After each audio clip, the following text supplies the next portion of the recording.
Hey guys, it's Thursday. We had a very special show this morning, live from the Ritz-Carlton RAS Al KHAIMAH Al Wadi Desert. So I'd really encourage you to watch it because it's so beautiful. But if you cannot, our top stories were Dubai is going cashless, a brave UAE fireman takes action, and this school principal is implementing some very strict rules. And if you have missed this beautiful episode, don't forget to subscribe to the Lovin Dubai Show podcast wherever you get your podcast from, and enjoy.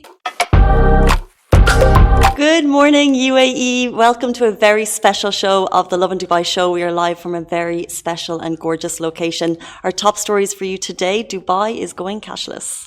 And as well, a brave UAE fireman jumped in to save a fire in Dubai. Yes, he did. An amazing story there. So many comments on it. We're also talking about the Sharjah principal who's introduced some very strict school timings, and we'd love your thoughts on this one.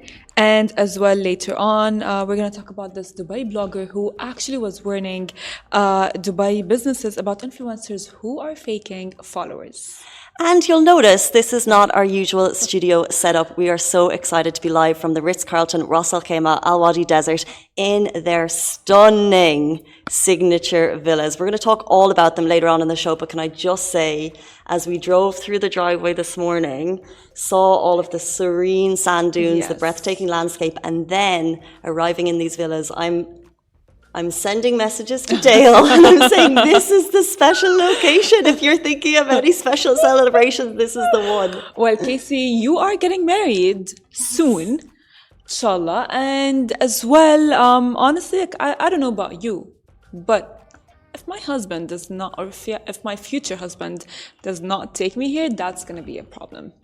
True. And they have a special package happening right now. We're going to talk all about those special details and the amenities of these villas.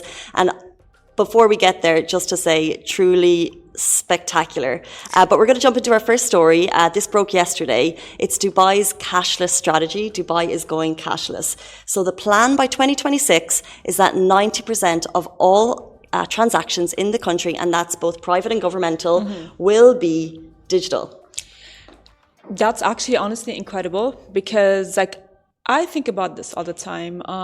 When was the last time me, you, or anyone really around us actually did hold a 5 dirhams note or a 10 dirhams note or actually cash in just general? So true. I always have some in my purse just in case because you need it for tips. I know. But I don't have any right now. Hands up, does anyone have any cash pockets? Do you keep any? Kirby, do you hold cash? Yeah. No cash? I mean... Hisham, do you hold cash? Bilal? I don't have a wallet. You don't have a wallet? You don't have a wallet? Everything's on my phone. Yeah. See, this is exactly my point. Because we don't use cash anymore. We have everything accessible, is easy on the phone. You want your ID? Yeah, sure, it's on the phone. There you go, that's my ID. You want my residency? Sure, it's there. You want I want to pay? I have Apple Pay. I have everything there. It's much easier, and it's as well, really, I feel like it's better. It is so true, and Dubai is just ahead of the game, so they're leading the way. The plan is to be one of the leading digital cities in terms of cashlessness, and this is going to boost the economy by 8 billion dirham, which is really impressive.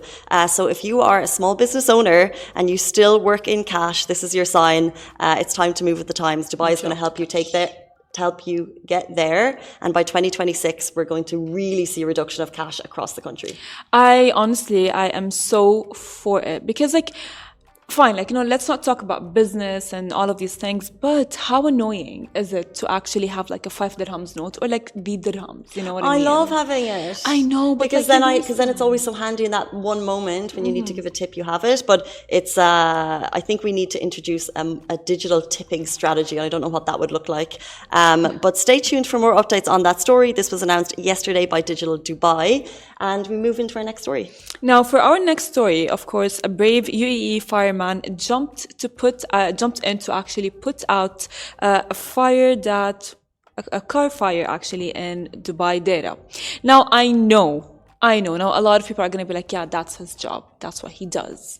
The comments were so the comments shady. were a lot oh, that's his job. That's what he does. But you don't say that to someone you don't say that about someone, you know what I mean? Like, it's like, you mentioned something before the show. It's like, you know what, if you get in a car accident and you have, like, let's say, some injuries, right? And you were, as we say in Arabic, بعيد الشر, about to lose your life, and the doctor saves you. You don't go like, oh yeah, that was his job. Exactly. You know what I mean? Exactly. And not only that, the fireman puts his life under risk to put out fires, whether it's a car fire, whether it's in a building, or in anywhere, really. You know what I mean? It's like, now, luckily, there were no any injuries found. Luckily, the car was empty. Thank God, which is... These are all worth noting because this video went live and the comments didn't see the huge fire the car, by the way, Hadira has put out. And I think it was more saying, you know, like, this is his job to do it. But as you said, I think it's important every now and then to shine a light on any vocation that, you know, does not get praise all the time. Like, we talk a lot about teachers and how the work they do, I've been in that position, is so challenging, but it's rare that they get the praise that they deserve. So when teachers, it was announced that they would get golden visas, I think the entire, you know, country, especially people with kids, really praised that. And this was just a small way to acknowledge the amazing work of one human being. And I hope he sees the post and sees, oh, it's nice. Exactly, because, like, for example, teachers, I'm going to take teachers as an example since you mentioned teachers, is that they are not only teachers teaching you 1 + 1 = 2 or the letters A, B, C, D, you know what I mean? It's like they need to be psychologists. They need to be, they deal with children of like with different personalities, you know what I mean? Like, some children are easier, some children are more stubborn, you know, and like they need to accommodate to every child. And so the hard work that they do, and the same with firemen and doctors and everything, they are a lot. Fine, I'm gonna stick to firemen. This fire guy, he had to think in a split second. You know, it was either he goes and puts out the fire or not. And mind you, by the way, the fire, if he had not put out the fire, it could have maybe reached out to other cars that were behind, let's say, or near the incident. So he did not only like put out the fire, he saved, I believe, lives. Praise where praise is due. And speaking of praise, this moves us into our next story. If you're just joining the show, you'll see we're live from a very special location today. We are in the Ritz-Carlton RAS al KHAIMAH Al Wadi Desert in their signature villas. And to say we're blown away is an understatement. So in case you've been living under a rock, when you think of stunning hotels in the UAE, this is one of them, set on the most stunning Al Wadi Desert. When you think of like a true desert escape, this is what I would picture in my mind. And now they have created these stunning signature villas. They're 2 bedrooms and they have a package ongoing at the moment. And they are, I'm trying to encapsulate what I felt when I walked in. We both were blown away. I think it's a serene feeling because it's all very, the colors and there's wood mixed with kind of, it's modern, but yet it's so zen. I agree with you 100%, because like, you know, like you live the experience, you know what I mean? It's like an actual getaway from like the city life of, you know, like being, of course, I mean, we all go on staycations all the time, but going on a staycation in a hotel is different than this. This is a different experience. And I just like loved it. And what's even more amazing, like you don't just like come here, you don't just like pay money and book the hotel for like a night. It's not only an experience, because as well, you know, the stay includes breakfast. I mean, look at how amazing it is. It includes breakfast prepared by the chef, you guys. I mean, that's amazing. I mean, I would love to have like breakfast in your villa pantry. Literally, in the villa pantry, how amazing it is. And as well, the stay can be up to 4 adults. So you guys can maybe like grab your friends or maybe your family as well. There's a complimentary welcome bubbles and amenities, mini bar filled with daily cocktails. I mean, how amazing is that? It's like, you know what? It's like that's like, you know, the full experience, you know, like if you're like, the chef is cooking for you, there are cocktails, there are a lot of things. And as well, you guys, if you get tired from like walking around the beautiful, I would say like I don't know, neighborhood. It feels like a neighborhood. Of course, there's a spa. I would want to do that for sure. And as well, there are a lot of activities that are as well part of the whole experience, such as archery. And as we said, the stay can be up to 4 adults. I mean, if you are a family of 4. You get a massage as well, which I just think is so perfect. If you want that total perfect getaway, it includes a massage. But what I really thought when we walked in is it's a 2-bedroom villa, but it also feels endless because there's rooms and rooms and rooms. So we're in the living room currently. There's a master bedroom to the side. There's a second bedroom. There's also a butler's room. There is a pantry. There is a gym equipped with the latest technology for fitness. So you literally don't need to leave and you're entirely looked after. So if you're looking for that perfect treat, and you've been here before, you've stayed. I've been here before. So you've done you saw the falcons and the animals, right? I have been there. Of course, at the beginning, like when I was going to come here, I thought it was going to be like, like a desert experience.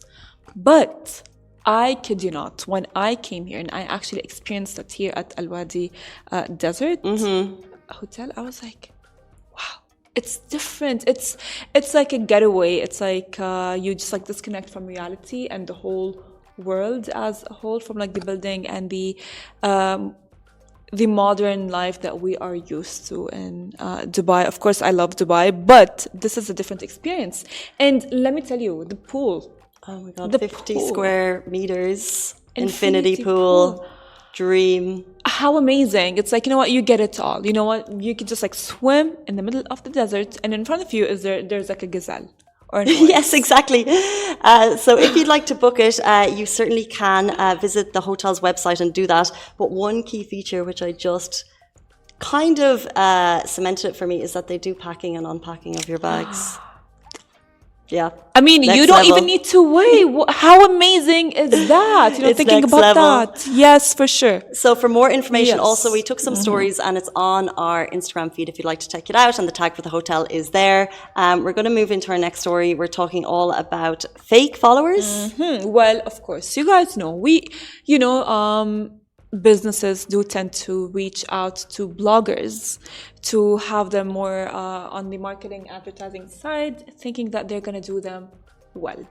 Well, not all bloggers' followers are all the time like true. Some of them do buy fake followers, which can lead to a lot of issues for both, for the blogger and as well for the brand that is collaborating with them. Now, of course, in light of that, someone needed to call them out.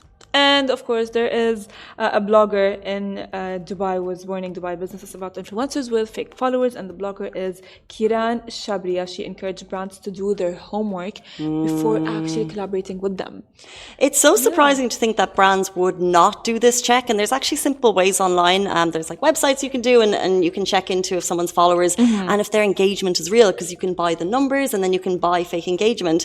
So if you're a brand, it's a really good idea to have a quick check. Make sure people's, if you're a UAE personality or a UAE brand, make sure that their followers aren't based in, I don't know why Brazil comes to mind, but I feel like there's a lot of bot farms, and I think that's when people have a lot of followers from Brazil, it means that they have a lot of fake followers. Really? Yeah, so if you do, so you could do a quick check on this, and it's just brand awareness. And I think when the story went live, influencers who, work really hard on consistently posting quality content and, engagement with their audience, and they know the followers that have the influencers that have fake accounts. And when they see them getting deals, and maybe these people getting deals are charging a bit less, it frustrates them. So I think a lot of people with following saw this post and they just related and they said, finally, someone's calling that out. So well done. I mean, that's for sure as well, because as well, there's another way that you can for sure see or know if the followers are fake or not. It's like, let's say someone or like a blogger has like, 1 million followers, and that's like fake. That's absolutely fake. But you would see their likes that are like 200 or 300. It's like, how that does not add up. It doesn't add up. It does not add up. And like, I mean, it's as well, it's a loss for the brands that are collaborating with the bloggers. You know what I mean? Of course, exactly. It's such a waste of money. It's money down the drain, I would say. Exactly. And as well, like bloggers should, like, I understand that blogging and social media is not an easy job, But fake followers and fake likes are not I don't know, go-to solution, because then later on, you as a blogger, you're going to be put on the blacklist of like, you know what, not to collaborate with later on. So if you work harder on making your content better and increasing your followers, that would be a better So solution. true. Keep it real, keep it consistent, keep it timely. And that brings us on to our next story, which I have to say I love a little bit. A principal in Sharjah, his name is Principal John. He has enforced, would love your thoughts on this one, strict timing rules for the whole school. And this is obviously getting a big reaction from the teachers and from the parents. So he's basically using TikTok as a platform, which he does for a lot of things. It's not just for timing. But he went on to TikTok. He's got 17,000 likes. And he said, we are going to enforce that if you don't have the kids through the gate at 7:30, we're going to take a tap of their ID. And if this is consistent, we're not going to allow them into class. I love that. I really do. Now, I know that I had spoken to a couple of people that they go like, oh, you know what? I'm not going to put my kids in such strict schools. But I grew up in a strict school. It was very strict. And at the beginning, I was like, I was young. I was like a kid. And I would be like, oh my God, why would I go to a strict school like that?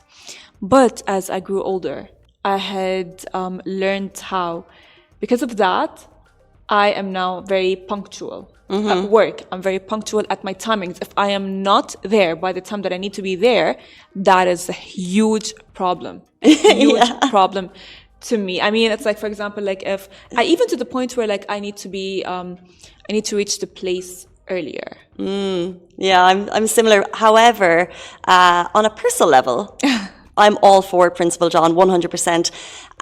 But I feel for the kids. I really do, because he did a little update a little while later, and he said we've reached, I think, 90 to 98% punctuality and attendance. But he was like, but there's still 240 kids that are late, so he's still not happy.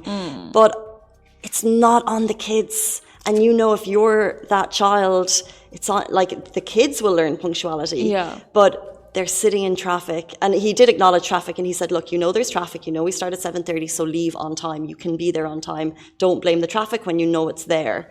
But I feel for the kids, because I feel like if it was me in that situation, I'd be banging on my mum's door. Well, not when I was a kid, but now I'd be at 4 a.m. like, Mom, it's time to go, let's go. And you know, your parents are working, and it's hard for them to get it. So although it's a risky strategy, because you're going to upset some people here. Look, I know. I mean, maybe there can be like some, I would say like,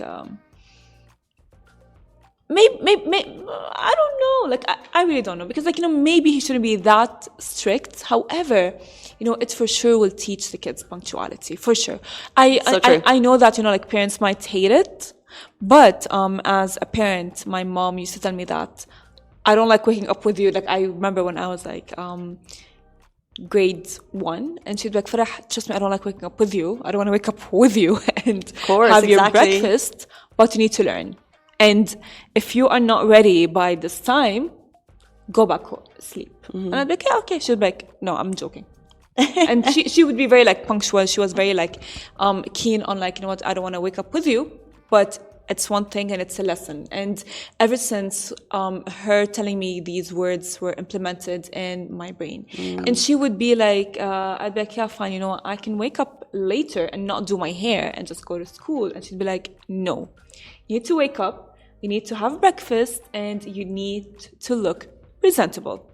And ever since, I kid you not, it's like, I had implemented those 3 rules in my day-to-day life as an adult, and they do me well. Strong rules, Mama Farah. Yes. You know what? That brings us to the end of the show, but I'm just looking through some comments, and I'm seeing some saying amazing location, love this location.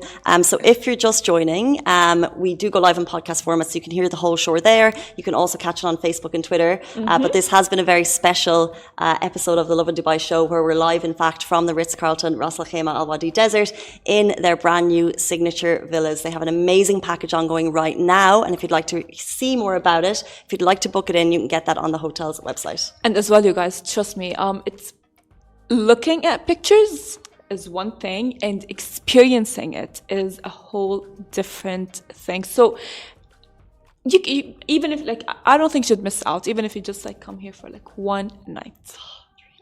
It's a must. Seriously, a dream, guys. Thank you so much for tuning in. Have a fabulous day. Thank you, Farah. Thank you, Casey. And we'll see you back in studio tomorrow morning at 8:30. Bye-bye.